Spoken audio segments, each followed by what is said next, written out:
ఏ ప్రభుత్వము రాష్ట్రంలో కానీ కేంద్రంలో కానీ రైతు చేతిలో రూపాయి పెట్టిన ప్రభుత్వం ఎవరూ లేరు.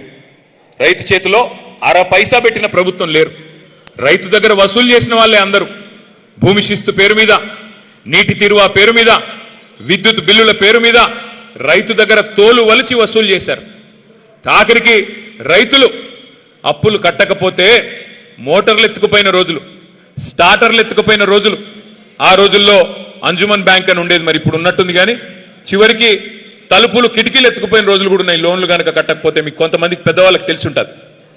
అట్లాంటి రోజుల నుండి 2014 తర్వాత తెలంగాణ రాష్ట్రం వచ్చిన తర్వాత మొట్టమొదటిసారి దేశ చరిత్రలో ఒక నాయకుడు రైతుకి పెట్టుబడి సహాయం చేయాలని చెప్పి ఆలోచన చేసి ఒకసారి కాదు, 2 సార్లు కాదు, 11 సార్లు నాట్లేసే టైం వచ్చింది అంటే మీకెవరికి దండం పెట్టే అవసరం లేదు, దరఖాస్తు పెట్టే అక్కర్లేదు, దఫ్తర్లు తిరిగే అవసరం లేదు. ఫోన్లన్నీ టింగు టింగు టింగుమని మోగి 70 లక్షల మంది రైతుల ఖాతాల్లో 73,000 కోట్లు వేసిన నాయకుడు భారతదేశంలో మన నాయకుడు కేసీఆర్ గారు. ఇవాళ నేను అడుగుతా ఉన్నా మన రైతు సోదరుల్ని, తెలంగాణలో మా సత్తుపల్లిలో, మా ఖమ్మం జిల్లాలో నష్టపోయింది ఎవరు? 73,000 కోట్లు కేసీఆర్ గారు వేస్తే, 11 సార్లు వేస్తే ఇప్పుడున్న ముఖ్యమంత్రి గారు ఏం చేశాడయ్యా ఈ 2.5 సంవత్సరాలలో అంటే 72 సార్లు ఢిల్లీకి మాత్రం పోయి వచ్చాడు. ఏం చేశాడు మరి 72 సార్లు ఢిల్లీకి పోయి అంటే? నాకైతే తెలియదు. ఏమైనా ఉంటే మీకే తెలవాలా, నాకైతే తెలియదు. ఎందుకు పోయాడు, ఏం తెచ్చాడు నాకైతే తెలియదు, తెలంగాణ ప్రజలకు కూడా తెలియదు. అట్లాగే నేను అడుగుతా ఉన్నా, కేసీఆర్ గారి ప్రభుత్వంలో ఇదే ఖమ్మం జిల్లాకి, ఇదే కొత్తగూడెం జిల్లాకి, ఉమ్మడి ఖమ్మం జిల్లాకి మొత్తం సస్యశ్యామలం కావాలి, గోదావరిలోని నీటిని ఒడిసి పట్టి బ్రహ్మాండంగా ఖమ్మం జిల్లా రూపురేఖలు మార్చాలి అనే ఒక ప్రయత్నం కేసీఆర్ గారు బలంగా చేశారు. కాంగ్రెస్ వాళ్ళు రాజీవ్ సాగర్, ఇందిరా సాగర్ అనేది 2 ప్రాజెక్టులకి జలయజ్ఞంలో భాగంగా రాళ్ళేసిపోయారు. కానీ చేసింది పెద్దగా ఏమీ లేదు. కానీ కేసీఆర్ గారు ఎవరో నాయకుల పేర్లు, తెలంగాణకు సంబంధం లేని వాళ్ళ పేర్లు ఎందుకని చెప్పి ఆలోచన చేసి మీ జిల్లా మొత్తం తెలంగాణకు ఆరాధ్య దైవమైన భద్రాద్రి సీతారామ స్వామి వారి పేరు మీద సీతారామ ప్రాజెక్ట్ అని పెట్టి మన జిల్లాకి 7 లక్షల ఎకరాలకి, కొత్తగా 4.5 లక్షల ఎకరాలకి కొత్త ఆయకట్టు స్థిరీకరించడానికి ఎన్ఎస్పి కింద ఉండే కాలువల కింద ఉండే వ్యవసాయాన్ని స్థిరీకరించడానికి 2.5 లక్షల ఎకరాలకి, మొత్తంగా 7 లక్షల ఎకరాలకి సాగునీరు అందించే ఒక బృహత్తరమైన యజ్ఞానికి శ్రీకారం చుట్టారు. అందులో మీ సత్తుపల్లిలో 90,000 ఎకరాలు స్థిరీకరణ, 40,000 ఎకరాలు కొత్త ఆయకట్టు, మొత్తం కలిపి 130,000 ఎకరాలు సీతారామ ప్రాజెక్టు పూర్తయితే మొట్టమొదటి అందుకునే నియోజకవర్గం మీ సత్తుపల్లి నియోజకవర్గం అనే మాట నేను మీకు విజ్ఞప్తి చేస్తా ఉన్నాను. 1 కాదు, 2 కాదు, దాదాపు 10,000 కోట్ల రూపాయలతో ప్రారంభమైంది సీతారామ ప్రాజెక్టు. అందులో 8,000 కోట్ల రూపాయలు కేసీఆర్ గారి ప్రభుత్వమే ఖర్చు పెట్టింది. అంటే 80% నిధులు మనం ఆల్రెడీ ఖర్చు పెట్టాం. మరి 2.5 సంవత్సరాల్లో కాంగ్రెస్ ప్రభుత్వం వచ్చిన తర్వాత, జిల్లా మొత్తం కాంగ్రెస్కే గెలుపు అందించిన తర్వాత వారు మనకేమిచ్చారు? ఇవాళ ఖమ్మం జిల్లా రైతులు ఆలోచన చేయాలి. జిల్లా నుండి 3 మంత్రులు ఉన్నారు. ఉప ముఖ్యమంత్రి గారు, వ్యవసాయ మంత్రి గారు, రెవెన్యూ మంత్రి గారు పవర్ఫుల్ పోర్ట్ఫోలియోలో ఉన్నారు. పవర్ అంతా ఖమ్మం జిల్లాలోనే ఉందట. కానీ మరి ఖమ్మం జిల్లా ప్రజలకు ఏం ఒరిగింది, ఖమ్మం జిల్లా రైతులకు ఏం జరిగింది? దయచేసి మీరు ఆలోచించమని చెప్పి నేను ప్రార్థిస్తా ఉన్నా.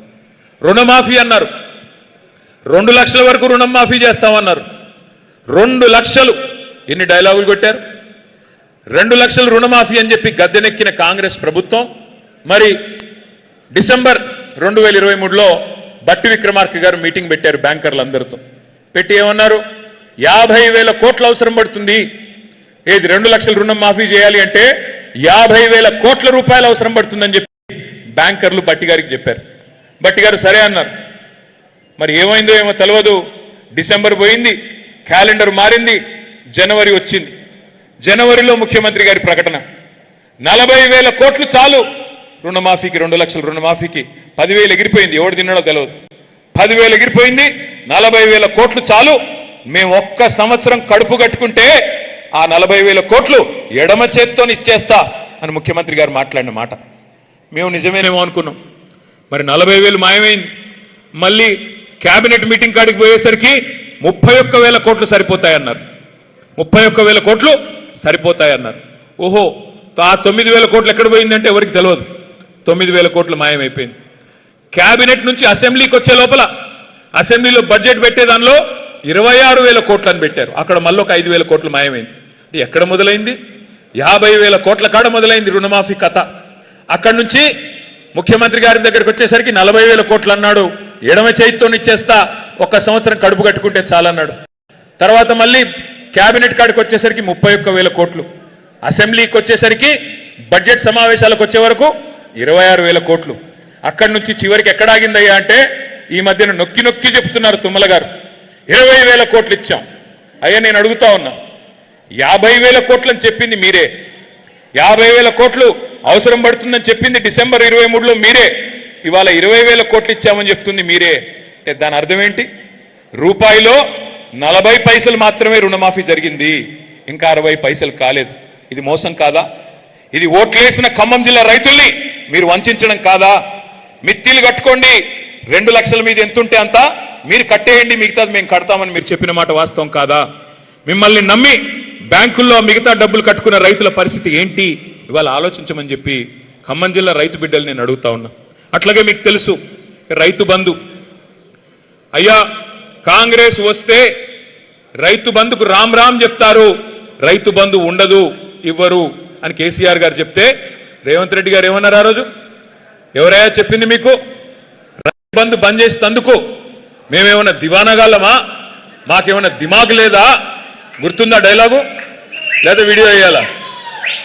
గుర్తుందా? మేమేమైనా దివానాగాళ్ళమా రైతు బంధు బంద్ చేసేందుకు? మాకేమైనా దిమాక్ లేదా అన్నాడు రేవంత్ రెడ్డి. ఇంకా గుర్తుందా ఏమన్నాడో ప్రతిపక్షంలో ఉన్నప్పుడు? ఏం కేసీఆర్ గారు 2 పంటలకే ఇస్తావా రైతు బంధు, 3వ పంటకి ఇయ్యవా అని ఎకసెక్కాలు ఆడిండు ఆ రోజు. 3వ పంటకు కూడా రైతు బంధు ఇవ్వాలన్న మొనగాడు ఇవాళ ఎక్కడ పోయినాడు మరి? పార్లమెంట్ అప్పుడు ఒక్కసారి రైతు బంధు, పంచాయతీ అప్పుడు ఇంకోసారి. ఇప్పుడు 30 తారీఖున ఇస్తున్నారంటే మళ్ళీ ఏదో ఎలక్షన్ ఉంటేనే ఇస్తాడు తప్ప లేకపోతే ఇచ్చే కేసు కాదు. ఎన్నికలు ఉంటేనే మళ్ళీ రైతు బంధు, లేకపోతే ఇప్పటికి 3 సార్లు రైతు బంధు ఎగ్గొట్టిన దివానా ఎవరు వినబట్ల? 3 సార్లు రైతు బంధు ఎగ్గొట్టిన దిమాగ్ లేనోడు ఎవడు?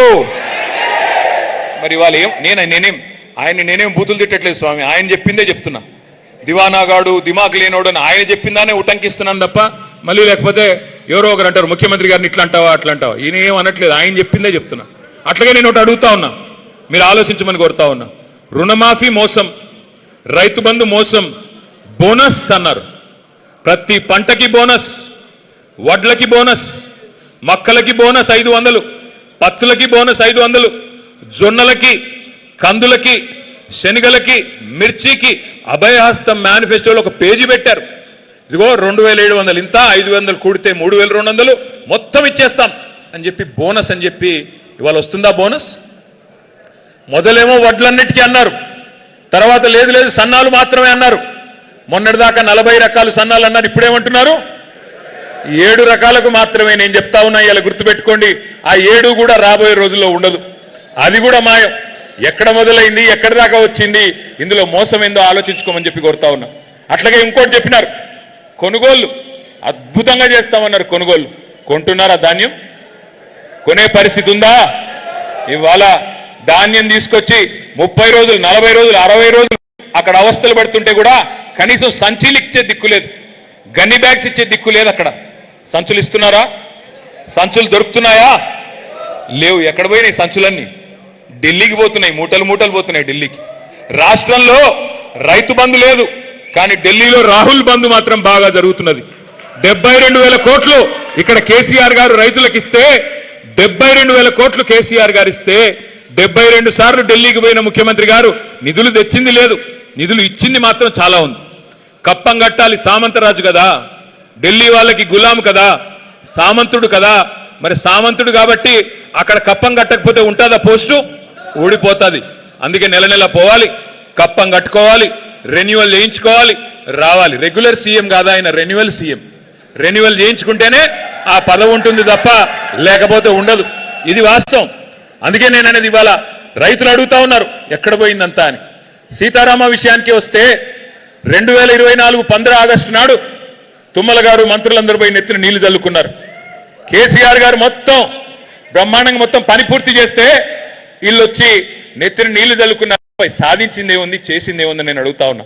ఒకటి మాత్రం పక్క, వీళ్ళ వల్ల సీతారామ కాదు, మళ్ళీ కేసీఆర్ గారు వచ్చి దాన్ని ప్రారంభిస్తారు. తప్పకుండా ఖమ్మం జిల్లాలో కేసీఆర్ గారే మళ్ళీ తరిగి మీకు నీళ్ళు ఇచ్చే బాధ్యత తీసుకుంటారనే మాట కూడా నేను విజ్ఞప్తి చేస్తా ఉన్నా. ఈ వర్గం ఆ వర్గం అని కాదు, మోసపోని ఏ వర్గము లేదు కాంగ్రెస్ చేతుల్లో.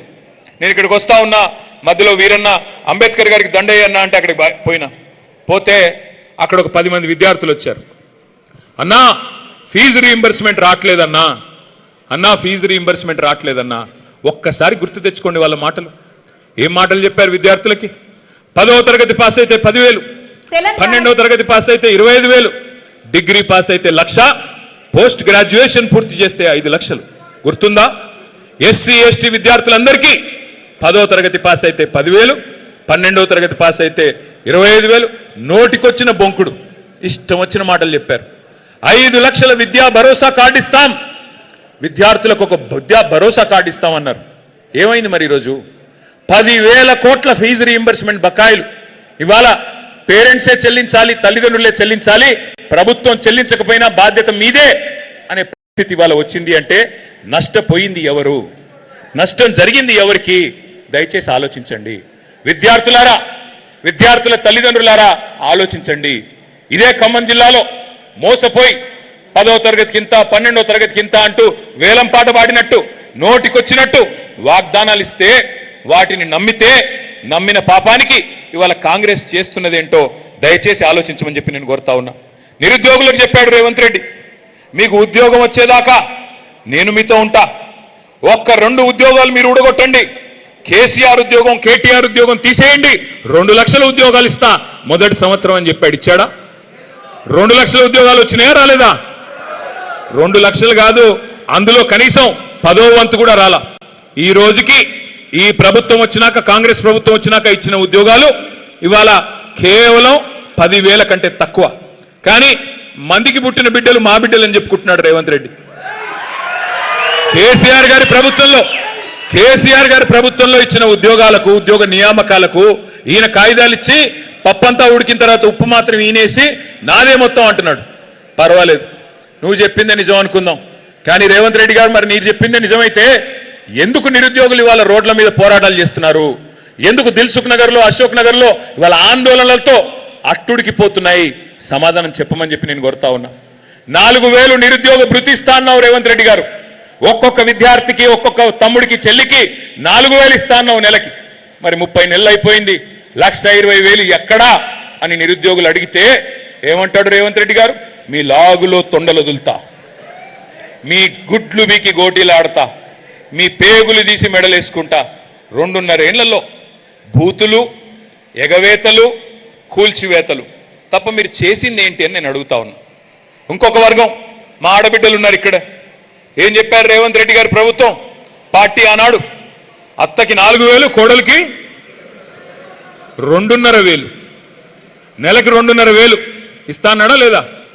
వచ్చేసినాయి అందరికీ. ఇక మా బట్టి విక్రమార్క గారు అయితే కమల్ హాసన్ ని మించిన యాక్టింగ్ చేశాడు. ఆయన కమల్ హాసన్ గారిని మరిపించాడు. కమల్ హాసన్ సరిపోడు, ఇంకా పెద్ద యాక్టర్లు ఎవరు సరిపోరు. ఎంత యాక్టింగ్! అబ్బాబ్బాబ్బా, గుర్తుందా? మధిరలో కార్డులు పట్టుకొని, ఈ కార్డులు భద్రంగా పెట్టుకోండి, 100 రోజులు గట్టిగా పెట్టుకోండి, గట్టిగా దాచుకోండి గూట్లో. 101వ రోజు మా కాంగ్రెస్ కార్యకర్తలు వస్తారు, వచ్చి ఆ కార్డులు తీసుకుని మీ ఒక్కొక్క కుటుంబానికి 2.5 లక్షల రూపాయలు సంవత్సరానికి ఇచ్చే బాధ్యత మాది అని ఆయన్ని నమ్మమేమో అని చెప్పి తీసుకెళ్లి మళ్ళీ బాండ్ పేపర్ మీద రాసి దేవుడి కాడబెట్టి దండం పెట్టిన నాయకుడు బట్టి విక్రమార్క గారు. అయ్యా బట్టి గారు, నేను అడుగుతా ఉన్నా, మీ ఖమ్మం జిల్లా వేదికగానే ఏడబెట్టుకోవాలి కార్డులు? ఇప్పుడు భద్రంగా పెట్టుకోమంటివి కదా, ఏడబెట్టాలా?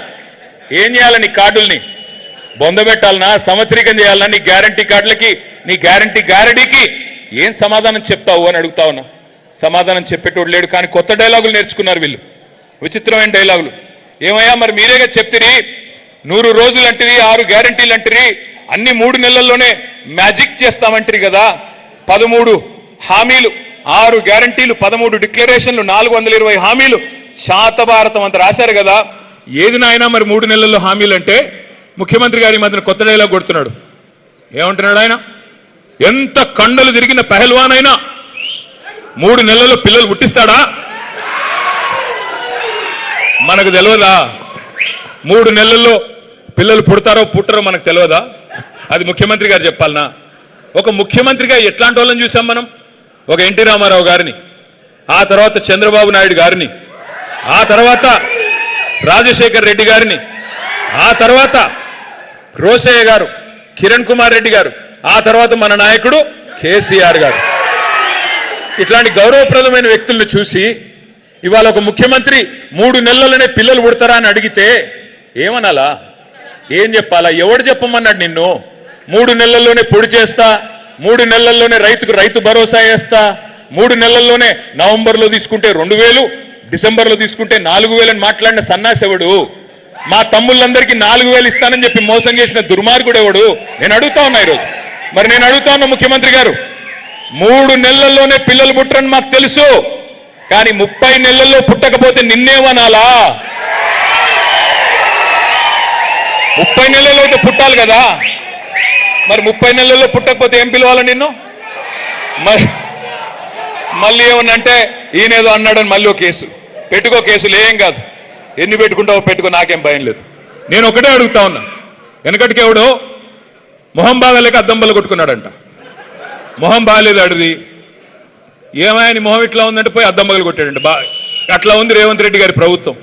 ఏమయ్యా మరి నీకు చేత కావట్లేదు పరిపాలన, రైతు బంధు అయ్యవు, చివరికి యూరియా అయ్యవు కదా, రైతు బంధు వదిలి యూరియా ఇచ్చే తెలివి లేదు నీకు.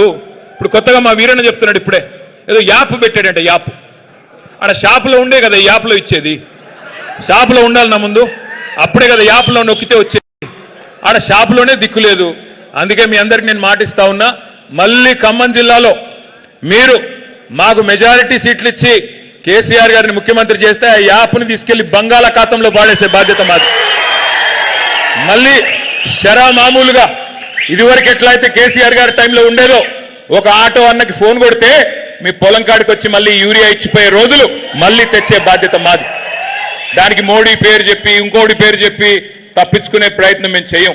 ఆ రోజు కేసీఆర్ గారు ఉన్నప్పుడు ఇదే మోడీ ఉండే కదా, మరి అప్పుడు రాని యూరియా సమస్య ఈ చేతగాని అసమర్థుల వల్ల ఎందుకు వస్తున్నది ఆలోచన చేయండి. జిల్లాలో వ్యవసాయ మంత్రి ఉండగా కూడా ఇంత పెద్ద దుర్మార్గమైన పరిస్థితి ఇక్కడ ఆలోచించమని చెప్పి నేను కోరుతా ఉన్నా. ఇంకొక మాట కూడా నేను కోరుతా ఉన్నా, ముఖ్యమంత్రి గారు చెప్తున్నారు ఈ మధ్యన కొత్తగా మహిళల్ని కోటీశ్వరులు చేసేదాకా వదిలిపెట్టడంట. ఒకరిద్దరిని కూడా కాదు, నేను కోటీశ్వరులు చేస్తా అంటే సీతక్కని సురేఖక్కని చేస్తున్నాడేమో అనుకున్నా, కానీ ఆయనంట 1,000,000 మందిని కోటీశ్వరులు చేసేదాకా వదిలిపెట్టాడంట ఆయన. 1,000,000 మందిని, ఏది మొత్తం తెలంగాణలో. సో మనం నమ్మాలా ఇది. నేను ఒకటే కోరుతా ఉన్నా, మా సత్తుపల్లి వేదికగా మా సత్తుపల్లి మా తమ్ముళ్ళు మా అన్నల సమక్షంలో ఒకటే చెప్తా ఉన్నా రేవంత్ రెడ్డి గారికి, అయ్యా కోటీశ్వరులను చేయడం దేవుడెరుగు, కోటీశ్వరులు దేవుడెరుగు. నువ్వు దయచేసి లక్షాధికారులు చేయరని ఆయన వాళ్ళని నువ్వు చెప్తేవి కదా, 2,500 ఇస్తానంటివి కదా, సంవత్సరానికి 30,000, 5 ఏళ్లకి 1,50,000. నేను ఇవాళ చెప్తా ఉన్నా సత్తుపల్లి వేదికగా, రేవంత్ రెడ్డి గారు ఈ రాష్ట్రంలో ఉన్న 1,67,00,000 మంది ఆడకూతుర్లు 18 ఏళ్లు పైబడ్డ వాళ్ళు ఎవరైతున్నారో అందరూ మీకోసం చూస్తా ఉన్నారు. మీరు గనక 1,67,00,000 మంది ఆడకూతుర్ల ఖాతాల్లో ఒక్కొక్కరి ఖాతాల్లో 1,50,000 రూపాయలు వేస్తే శాశ్వతంగా రాజకీయాలు వదిలేసి వెళ్ళిపోతా అని చెప్పి నేను వారికి విజ్ఞప్తి చేస్తా ఉన్నా. చేతగాని మాటలు దానికి మళ్ళీ చాంతాడంత బిల్డప్. కోటీశ్వరులను చేస్తా, కోటీశ్వరులు చేసేది ఏం లేదు, నువ్వు కానీ లక్షాధికారులు చేయి చూస్తా, అదొక్కటి చేసి చూపెట్టు నువ్వు. ఇది కూడా చేత కాదు, కానీ మాటలు మాత్రం బీభత్సమైన మాటలు, బీభత్సమైన డైలాగులు ఒక్కటే నేర్చుకున్నాడు ఆయన. ఏమంటున్నాడు, ఇక్కడేవో లంకె బిందెలు ఉంటాయనుకొని వచ్చిన నేను, ఇక్కడ లంకె బిందెలు లేవు, నేనేం చేయాలా, కేసీఆర్ గారు అప్పుల పాలు చేసిపోయాడు, నేనేం చేయాలా అని సన్నాయి నొక్కులు నొక్కుతున్నారు మీ ఖమ్మం జిల్లా మంత్రులు. నేను ఒక్క మాట అడుగుతా, దయచేసి ఆలోచించమని కోరుతా ఉన్నా. ఖమ్మం జిల్లాలో, ఉమ్మడి ఖమ్మం జిల్లాలో, ప్రస్తుత ఖమ్మం మరియు కొత్తగూడెం జిల్లాలో కేసీఆర్ గారు రాకముందు ఎన్ని మెడికల్ కాలేజీలు ఉండేది? ప్రభుత్వ మెడికల్ కాలేజీలు 0. మీరు 65-70 ఏళ్ళు కాంగ్రెస్కి గుద్ది వాళ్ళకు ఫుల్గా ఓట్లేసినా ఒక్కటంటే ఒక్క మెడికల్ కాలేజ్ కూడా లేనే లేదు. ఏం చేశారు మరి కేసీఆర్ గారు? మీరు నిజమే, ఒక్క నిమిషం అనుకుందాం, వాళ్ళు చెప్పే పచ్చి అబద్ధాలు, అప్పుల పేరిట చెప్పేది ప్రతిదీ అబద్ధమే. కేసీఆర్ ప్రభుత్వం చేసిన అప్పు కేవలం 2,80,000 కోట్లు, అది కూడా 10 ఏళ్లలో, అంటే సంవత్సరానికి 28,000 కోట్ల అప్పు. ఈయన గారేమో 4 లక్షల కోట్ల అప్పు చేసిండు ఇప్పటికే 2.5 ఏళ్లలో. సరే, దాని సంగతి తర్వాత చెప్తా.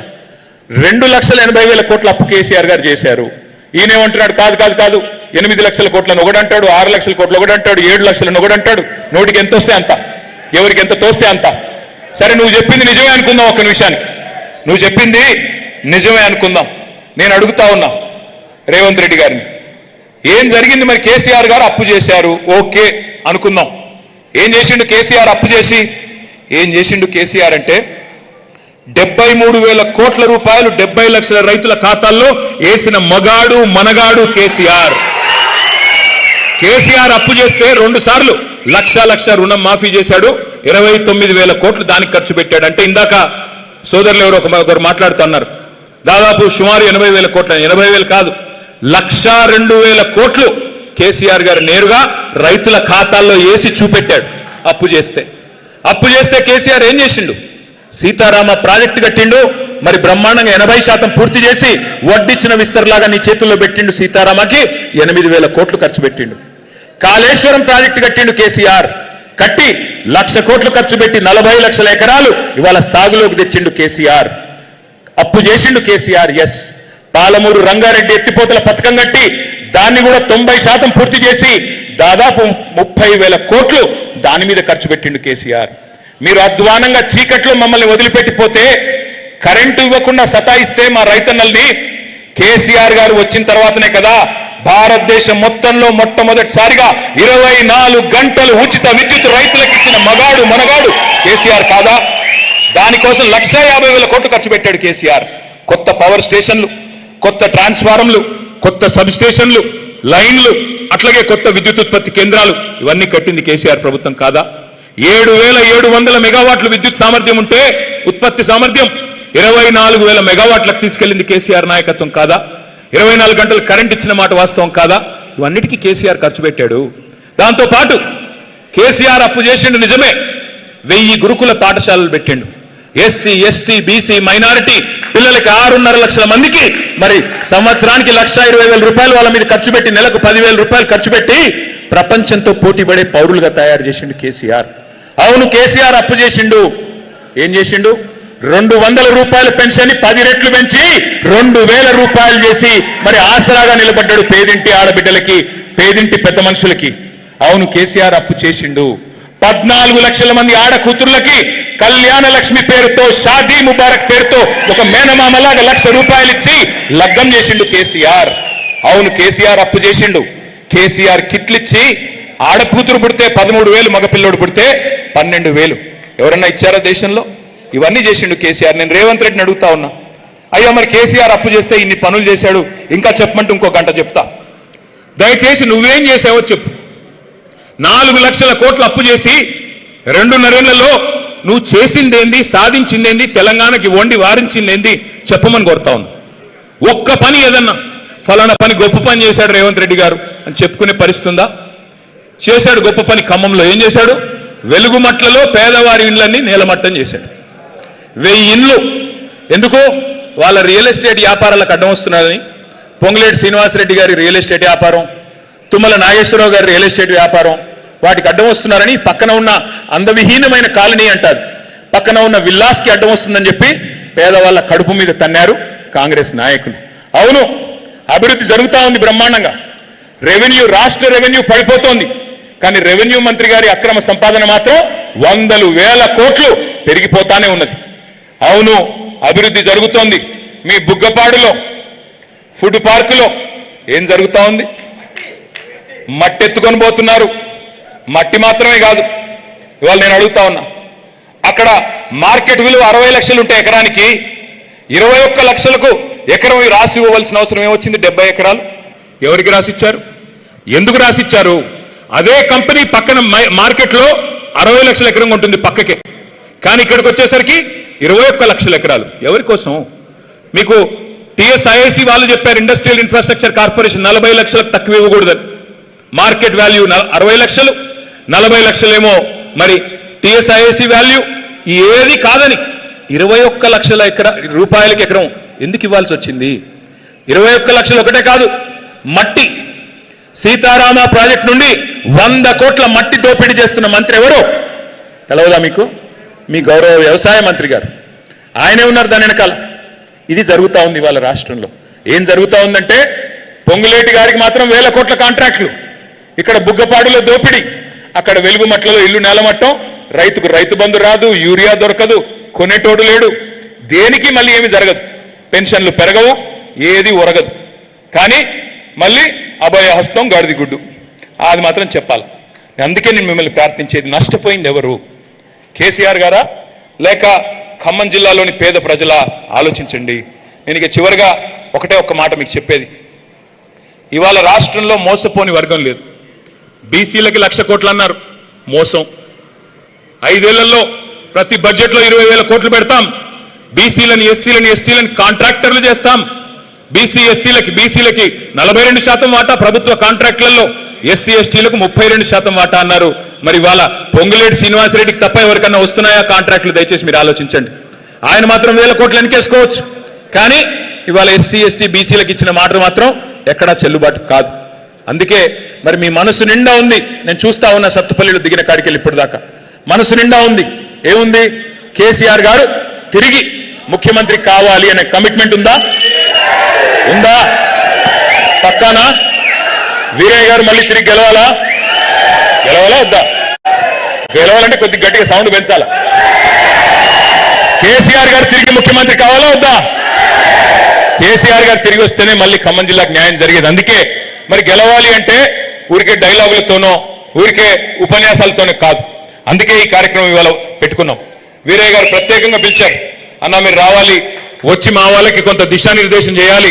మరి 294 బూతులు ఉన్నాయి సత్తుపల్లి నియోజకవర్గంలో, మరి కొంత మాకు గైడెన్స్ ఇవ్వాలని అడిగారు. అందుకే 2 కార్యక్రమాలు ముఖ్యమైన కార్యక్రమాల గురించి మీకు చెప్పడానికి ఇక్కడి దాకా వచ్చాను. ఒకటి, ఎస్ఐఆర్ అనే కార్యక్రమం రేపు ఉదయం నుంచి ప్రారంభం కాబోతా ఉంది. ఎస్ఐఆర్ అంటే ఏంటో ఒక్క నిమిషం మీకు చెప్పే ప్రయత్నం నేను చేస్తా. ఒక్కసారి దయచేసి అందరూ అది తీసేయమనండి. మీరు వదిలి వాళ్ళు తీసుకుంటారు, మీరు ఆగండి. ఎస్ఐఆర్ ఒక్కసారి దీన్ని చూడాలని చెప్పి నేను కోరుతా ఉన్నాను. దయచేసి అందరూ కూడా 10 నిమిషాలు చూడండి, ఆ తర్వాత మనం భోజనాలకు వెళ్ళిపోదాం. ఎస్ఐఆర్ అండ్ సభ్యత్వ నమోదు 2. ఎస్ఐఆర్ అనే కార్యక్రమం ఏంటి అంటే ఇది బేసిక్గా ఓటర్ లిస్ట్ ని జల్లెడ పట్టే కార్యక్రమం, వడబోసే కార్యక్రమం. ఇందులో ఏం పెద్ద కన్ఫ్యూజ్ కావాల్సిన అవసరం కానీ భయపడాల్సిన అవసరం కానీ లేదు. మన వాళ్ళ ఓట్లన్నీ కూడా, ఎందుకంటే 2 దుర్మార్గమైన ప్రభుత్వాలు ఉన్నాయి, కేంద్రంలో బీజేపీ, ఇక్కడ రాష్ట్రంలో కాంగ్రెస్. వాళ్ళు ఏమన్నా మాయ చేస్తారేమో, మన వాళ్ళ ఓట్లు ఏమన్నా కట్ చేస్తారేమో అనే అభిప్రాయం అందరికీ ఉంది. ఎందుకంటే మీరు చూస్తే మన పశ్చిమ బెంగాల్ ఎన్నిక జరిగింది. పశ్చిమ బెంగాల్లో 95 లక్షల ఓట్లు తీసేశారు. చివరికి మమతా బెనర్జీ గారు ఓడిపోతే 42 లక్షల ఓట్ల తేడా తాము ఓడిపోయారు. బీహార్లో 65 లక్షల ఓట్లు తీస్తే అక్కడ అందరూ అనుకున్నారు లాలూ ప్రసాద్ గారి పార్టీ గెలుస్తుందని, కానీ ఆ పార్టీ ఓడిపోయింది. అక్కడ మళ్ళీ బీజేపీ వాళ్ళు గెలిచారు. అంటే ఇక్కడ ఏదో జరుగుతూ ఉంది. మరి ఏమన్నా దుర్మార్గం చేసే ప్రయత్నం చేస్తారా? తెలంగాణలో కూడా అట్లాగే ఏమైనా చేసే ఆలోచనలో ఉన్నారా? అందుకే అప్రమత్తంగా ఉండడానికే, మీరందరూ కూడా హుషారుగా ఉండడానికే ఈ మరి ప్రజెంటేషన్. దయచేసి 5 నిమిషాలు ధాన్యంగా చూడండి. ఇక్కడ వచ్చిన వాళ్ళల్లో ఒక్కసారి ఎస్ఐఆర్ బూత్ లెవెల్ ఏజెంట్లు చేయలే